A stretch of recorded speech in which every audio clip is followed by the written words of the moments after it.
The following segments are pre-recorded and sponsored by Longworth Productions. Utility scams on Triad Today.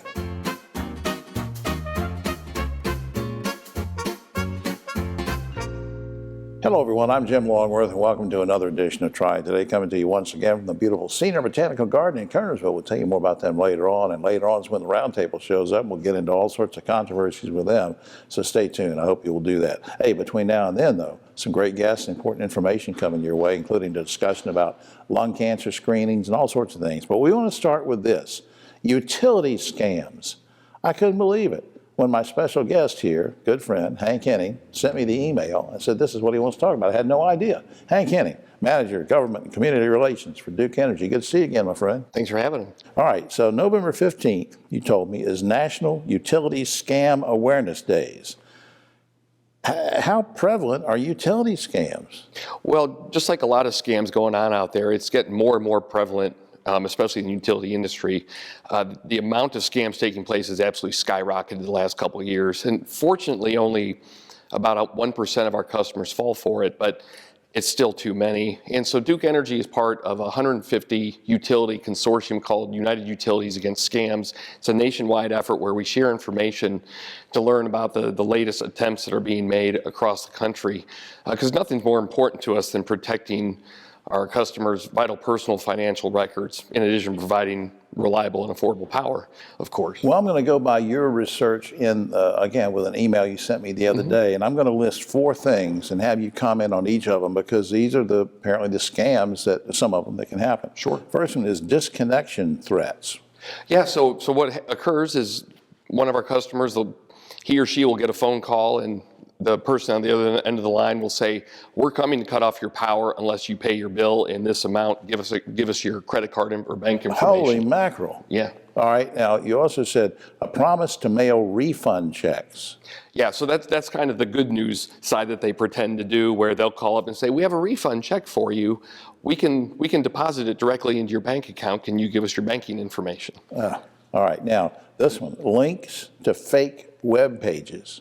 That one is a little bit more passive. That's where they have fake web pages, and they hope that they'll redirect our customers to go to those and then again provide personal or financial information on that website. And then one that, the last one I want to mention on this to get you to talk about is something that I've heard you say in the past can happen, but I didn't know how widespread it is, and that's when utility worker imposters. Yeah, so this one is a little bit, they're all sinister, but this one is a little scarier for customers, where someone comes, they actually have on the uniform, they pretend to mimic some of our employees, and they'll try to, again, get certain personal information out of the customers, and maybe a door-to-door effort and stuff like that, and that could include the disconnection efforts and stuff like that. They dress up like your guys. Yeah. Gosh. Yeah, they go to all lengths to try to deceive folks. Well, what should somebody do if they suspect a scam? Well, it's always hard to do, but the most important thing for people to remember is Duke Energy, we will never call them up and directly ask for personal or financial information. And if you suspect anything is going on like that, the first thing that we always say is stop. You don't have to immediately respond to anything going on. In fact, we recommend, if it's on the phone, disconnect the line, go to the website, go to your utility bill, get the 800 number, and call and talk to one of our customer service representatives who can look up your account information and validate what was just being said. And that way you're talking to somebody, you're in charge, and we'll never ask for payment over the phone. We have many other online portals that are protected and safe to do that through. Yeah, that's good to know. Now, I want to put up something on screen here, duke-energy.com/customer-service/report-fraud-and-scams. Now, I know it's a long one, but they can learn a lot of stuff about what Hank was mentioning. And the general website is duke-energy.com, which I hope you'll check out. Hank, I really appreciate it. That's some good information, man. It really is. We hope people are safe and just always be on the lookout for these scammers out there. Just came out of trick-or-treat season. You don't want to be tricked, do we? That's right. All right, Hank Henning. We'll be right back after this.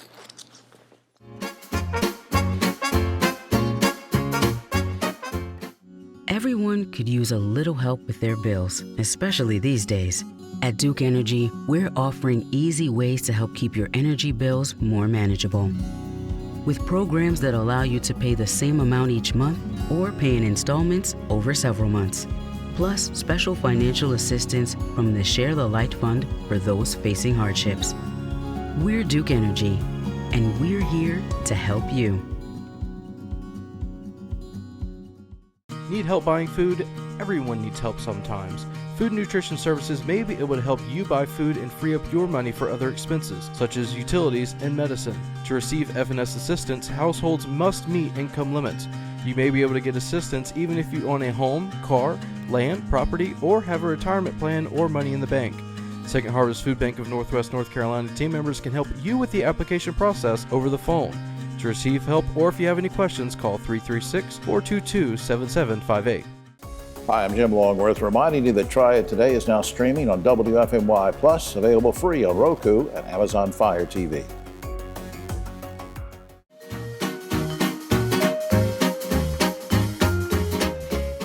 Back now on Triad Today, and you think about different types of diagnostics and medical procedures, but we don't always think about having a scan of our lung. And I want to talk about that with an expert. Dr. Caroline Childs, a radiologist with Atrium Health Levine Cancer and professor of radiology at Wake Forest University School of Medicine by way of MIT and Duke and Stanford, and we're so glad you're here. Thanks for being here. Thank you for having me.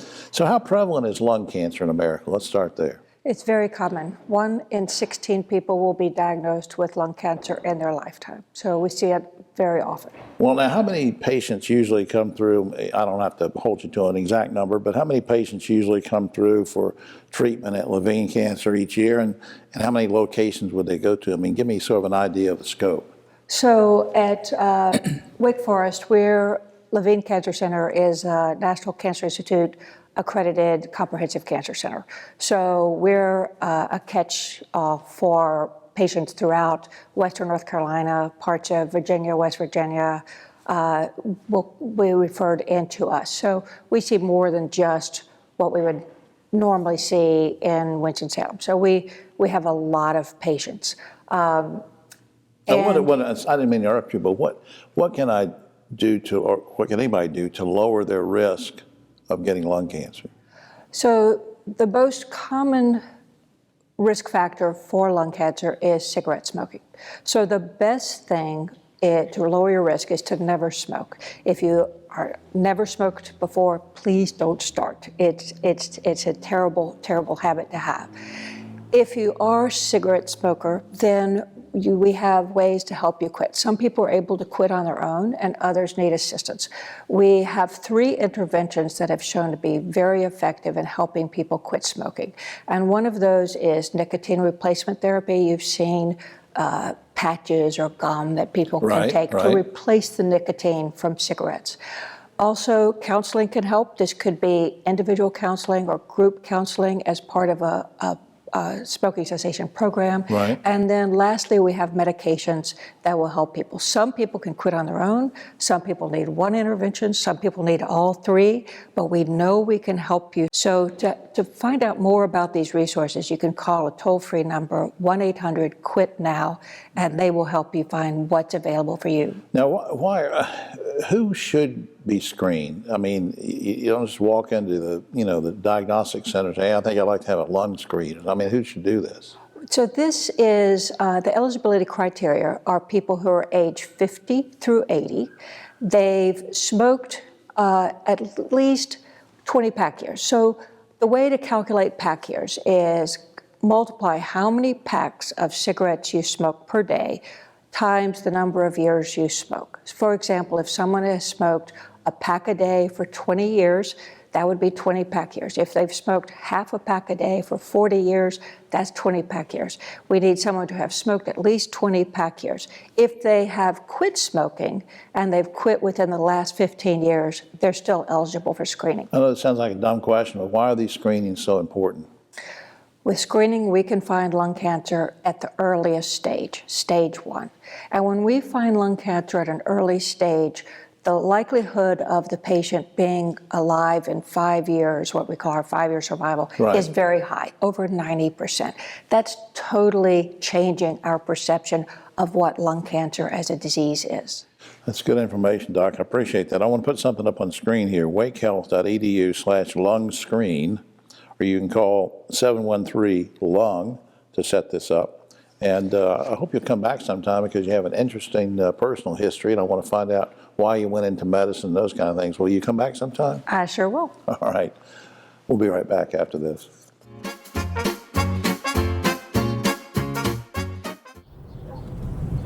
You know, it's hard to believe the Safe Sober program has been going strong for over 30 years. And over 600,000 students have made the pledge to stay safe and sober on prom night.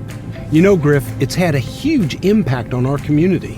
Yeah, you're right, David. And now we're making sure the message continues year-round. So everyone can join us in supporting our students.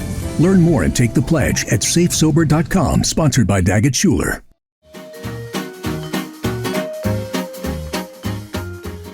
Back now on Triad Today, let's spend a few minutes talking about services for veterans. It's an important topic, and we have an important lady with us to help us through this. Kim Noel is Manager of Veteran Services for Goodwill Industries of Northwest North Carolina. Welcome to the show. Well, thank you so much. Before we get started, what would you say if somebody asked you, what's the mission of Goodwill's Veteran Services? What's the mission? Well, to provide holistic services to veteran families, to veterans and their families, with Goodwill programs and the community resources. What are some of the unique challenges or barriers that veterans have, say, if they want to find a new job? What kind of things do they face? It's basically, a lot of it is transferring their Army skills or their military skills back into civilian life. A lot of employers don't think that they're transferable, so that makes it hard for them to find jobs, and for them to think it's hard for them to find jobs. And you help them realize that it is transferable, and Yeah. everybody has great worth. Yeah. I'm going to throw out some topics to you, and I want you to react to each one. In terms of specific services, I was reading some things you sent me on an email. Skills training classes, what's that about? So we provide skills training classes not only to veterans but their families, and they're able to apply for the scholarships that we provide. And those skills trainings are from like CNA classes to HVAC to computer classes. And you said for the whole family, so I mean, we're talking about immediate family though. Yeah, well, immediate and some caretakers too. Oh, okay. So if it's a caretaker that's in the household, they can get those services as well. I didn't realize that. Okay, you also talked about on the email employment services. So what do you mean? What kind of employment services? So we provide, like, let's say they needed some interviewing clothes. We'll assist them with interview clothing, resumes. We'll assist them with that. Let's say building an Indeed account, anything that they need to get employment, we will assist them with that too. And the final thing is case managers. What exactly do you mean by that? So we are in partnership with United Way and Salvation Army, and we provide case management for supportive services for veteran families, and that's where we assist displaced veterans or veterans that are about to become displaced. Now, are there any special events coming up, maybe planned for Veterans Day or just special events in general? Anything you want to plug before we run out of time? I do. So what we'll be doing, we'll be out in the community assisting, like with holding doors for the veterans, or we'll also be giving out donuts and coffee for the veterans too that day. All right. I'm not a veteran. I might just come out for the donut. Yeah, come on, bring some veterans with you. We didn't rehearse this, but I thought I'd ask you because talking about what's gratifying to you about your job. I mean, I like to ask people that when we meet for the first time, but what do you get out of doing your job? Well, I truly enjoy, so not only vets, but I enjoy helping people grow, whether it's with employment and with housing. It's a passion of mine. So I can tell. I can see it. I can see it in your eyes. And my mother's also a vet too, so that just she is. just make it all. All right. Well, I know she's proud of you. I'm sure she is. Of course, Kim and I both from Winston-Salem, grew up in Winston-Salem. Of course, I grew up 100 years before she did, but that's, hey, before I mention something here we have a couple websites, goodwillvetservices.org. You can check that out, or you can call 724-3625, or you can go to careers@goodwillnwnc.org, either of those, and I hope you will do so. Kim, will you come back and see us sometime? I will. Thank you so much for having me today. We'll be right back.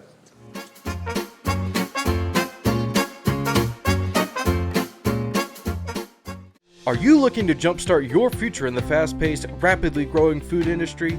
In Second Harvest Food Bank's Providence Culinary Training Program, you'll learn the craft and art of cooking, plus business and management skills, science and nutrition, and essential life skills.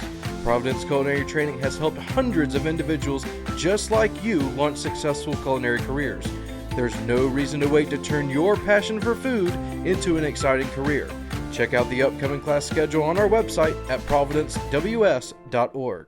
Veterans, when you're struggling, soon becomes later, becomes someday, becomes when. Don't wait. Reach out. Find resources at va.gov/reach. Hi, I'm Jim Longworth, reminding you to catch my column Longworth at Large and Yes Weekly every week. It's available throughout the Triad, or you can go online, yesweekly.com.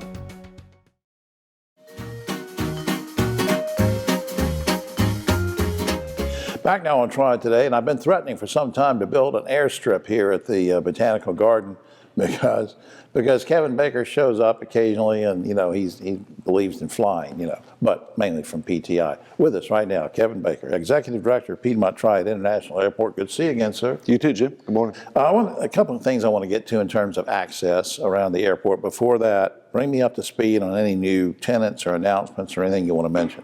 Yeah, no new announcements over the last few months, but we've got, of course, the Boom supersonic building that's under construction. It's all dried in now, and they're working on interior spaces there. Something was going on with the concourse. What was that about? Yeah, so we're in the early stages of design work for replacement of the concourses, which are kind of old and tired at this point, and they're difficult just to maintain at this point, all the systems, et cetera. So right, we didn't rehearse this or anything, but I thought while I had you here, I'd ask you about direct flights. We have touched on them briefly, but there are some smaller airlines or carriers that are doing direct flights from PTI. Is that still the case? Can we still get direct flights to certain cities? Yeah, so we've actually got really good service to pretty much all of the large hub airports, say from Denver east. So Denver, Dallas, Chicago, Miami, the New York airports, DC, Philly, of course Charlotte and Atlanta. Okay, all right. So we've got really good pipelines of service to those hubs, and once you get to those hubs, you can get anywhere in the world. Right. All right. Now let's talk a little bit about what I refer to as easy access when you're flying from PTI, and that's the only place I fly from until we get the airstrip here at the Garden. Then I'll fly from here. One thing is booking early. What is that about, and why is it important? Well, the earlier that you book, and this is true with any airport anywhere, you're going to find better fares. That's just the way it is. Normally, at least 3 weeks out is going to get you a better deal, and if you're more than 40 days out, you're going to probably find the best deals that are. I didn't realize that you can actually save money by booking that far ahead, right? Yeah, for sure. All right, now arriving early, why is that important? Well, in today's world especially, you just never know how long security will take. At our airport, we're very fortunate that pretty much 5 minutes you get through the TSA lines. But I think that it's always, especially around Thanksgiving, Christmas, those are the biggest holidays of the year, biggest travel days. Thanksgiving, Christmas is usually second or third, so those days you get a lot more people, and you get a lot of people who aren't normal flyers. That's what I was getting at, because the times I've been flying through PTI or picking somebody up or whatever, you guys are great. It's really the check-in and all that. However, if somebody's never flown before and they're sort of, what tips can you give them for arrival and that type of thing? Yeah, I mean, like you said, I think a little bit of an early arrival just because they're uncertain about where they're going and unfamiliar. And then beyond that, I think really just if they have prepared themselves for, the check-in process, make sure that they're following the rules, go on the airline's website and understand what they can and cannot do, what they're going to have to pay for. People are sometimes surprised because they've got a really heavy bag, and the airlines will charge you extra if it's over 50 pounds, for instance. So people need to, understand the rules before they get there. I was reading recently that Charlotte Douglas Airport went up on their rates for parking again. I'm not going to necessarily, you don't have to comment on that, but I just want to do a quick commercial saying, hey, plenty of parking, then, it's easy access, right? I mean, at PTI. Yeah, I'm happy to hear that Charlotte's rates went up. You get pleasure out of those things, don't you? Up on screen, flyfrompti.com is the website where you can learn about everything. Of course, you can get to things like, flight schedule and whatever, but you can also learn about other things, how you can volunteer there and all sorts of things, and be an ambassador. Hey, will you come back and visit with us soon? Love to. All right. Kevin, thank you. We'll be right back after this.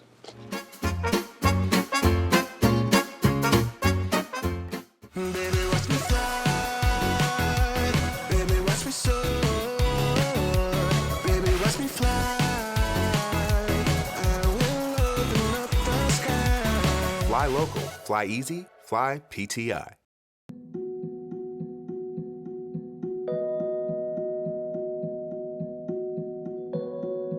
Every cookie sold in the Girl Scout Cookie Program helps girls learn lifelong lessons in people skills,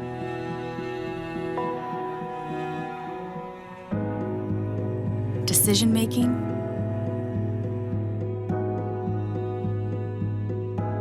money management,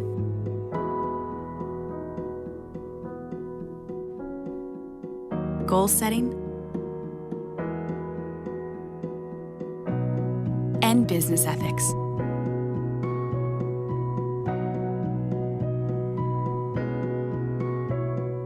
From one generation to the next. It's amazing how much you can learn from a cookie. The Girl Scout Cookie Program. Think outside the box.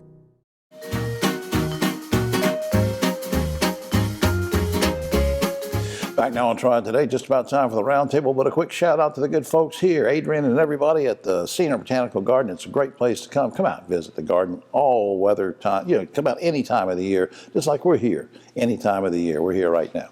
And on my right, but always political left, Ogie Overman, great broadcaster, journalist. Dr. Don Martin, who is chairman of Scythe County Board of Commissioners, is with us. And filling in for Keith Granberry. Keith had a family emergency, so we're thinking about him. But filling in for Keith, our good buddy Griff Schuler from Daggett Schuler. All right, guys, if the new GOP congressional map holds up, the new 6th district will favor Republicans and include High Point, portions of southwest Guilford, all the way to Rowan County. High Point Mayor Jay Wagner, Christian Castelli, former Congressman Mark Walker, now trying to run because we don't even know if Kathy Manning's going to run again. Quickly, guys, who wins the Republican nomination, Castelli, Wagner, or Walker?